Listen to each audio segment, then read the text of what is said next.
Swastiastu, Namo Buddhaya, salam kebajikan dan salam sejahtera untuk kita semua. Perkenalkan, nama saya Muhammad Ridwan, mahasiswa Fakultas Ilmu Hukum dari Universitas 17 Agustus 1945 Surabaya. Di sini saya akan memberikan sedikit penjelasan dan biografi tentang Jin-Jacques Rousseau atau lebih sering juga disebut dengan J.J. Rousseau. Baiklah, yang pertama, Jin-Jacques Rousseau atau lebih sering juga disebut J.J. Rousseau lahir di Genoa, Swiss 28 Juni 1712 dan meninggal di Ernenonville-Oise, Prancis 2 Juli 1778 pada umur 66 tahun. J.J. Rousseau adalah seorang tokoh filosofi besar, penulis dan komposer pada abad pencerahan. Pemikiran filosofinya mempengaruhi revolusi Prancis, perkembangan politika modern, dan dasar pemikiran edukasi. J.J. Rousseau merupakan seorang penulis besar dan juga menekuni bidang musik, sehingga ia menjadi komposer terkenal sampai saat ini. Tidak hanya itu, ia juga sangat berbakat di bidang filsafat yang setiap pemikirannya mampu memberikan pengaruh kepada revolusi yang sedang bergejolak di Perancis pada saat itu. Jean-Jacques Rousseau juga sering menuliskan sebuah gagasan politik yang dipengaruhi oleh beberapa hal, misalnya seperti teori liberal. Selain itu, hal yang mempengaruhi gagasan politiknya antara lain adalah semangat nasionalisme yang tinggi, revolusi yang sedang berkembang di Perancis karena sedang bergejolaknya hasrat masyarakat untuk menggulingkan kekuasaan Raja Louis ke-16 yang semena-mena saat memerintah dan berkuasa. Pada zaman filsafat abad pencerahan, ia juga mengeluarkan beberapa pemikiran seperti misalnya State of Nature tentang bagaimana pandangan Rousseau terhadap seorang manusia. Ia berpendapat bahwa seorang manusia itu memang dilahirkan sebagai makhluk yang harus hidup bebas. Salah satu kata-kata dari Jean-Jacques Rousseau yang masih relevan dan cocok pada masa saat ini, baik di Indonesia maupun di seluruh dunia adalah, "In truth, laws are always useful to those with possessions and harmful to those who have nothing. From which it follows that the social state is advantageous to man only when all possess something and none has too much." Yang berarti sebenarnya hukum selalu berguna bagi mereka yang memiliki harta dan berbahaya bagi mereka yang tidak memiliki apa-apa.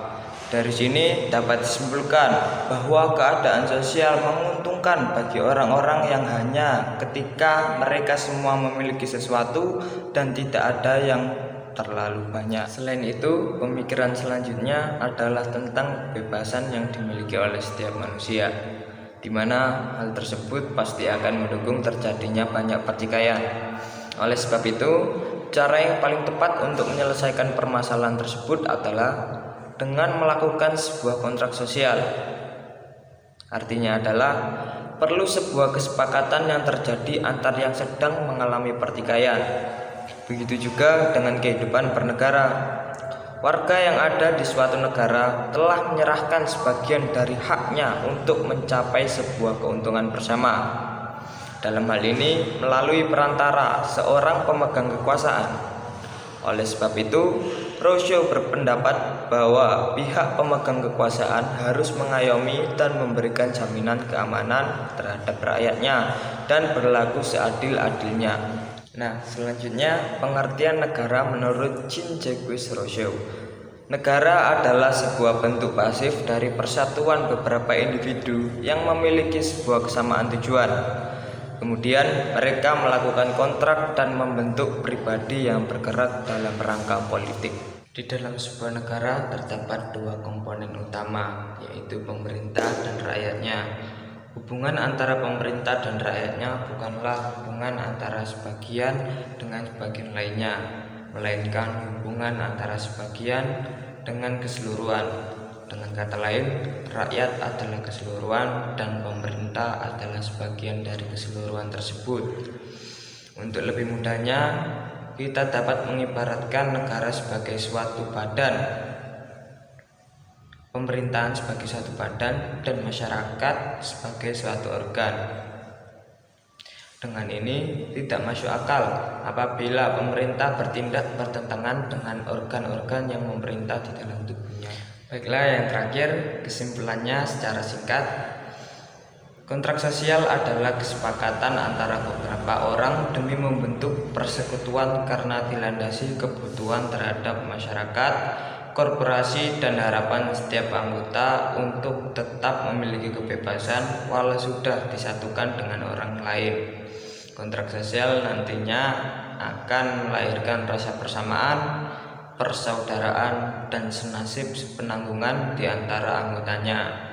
Akibat moral yang ditimbulkan sangat bermanfaat bagi negara, khususnya karena merupakan cikal bakal jiwa nasionalisme dan semangat patriotik untuk mempertahankan kedaulatan dan kebebasan diri sebagai bentuk dari kehendak hukum. Cukup sekian video biografi dan penjelasan singkat tokoh ilmu negara Jean Jacques Rousseau. Terima kasih sudah menonton. Apabila ada kesalahan kata, saya mohon maaf yang sebesar-besarnya. Selamat beraktivitas kembali, tetap jaga kesehatan. Assalamualaikum warahmatullahi wabarakatuh.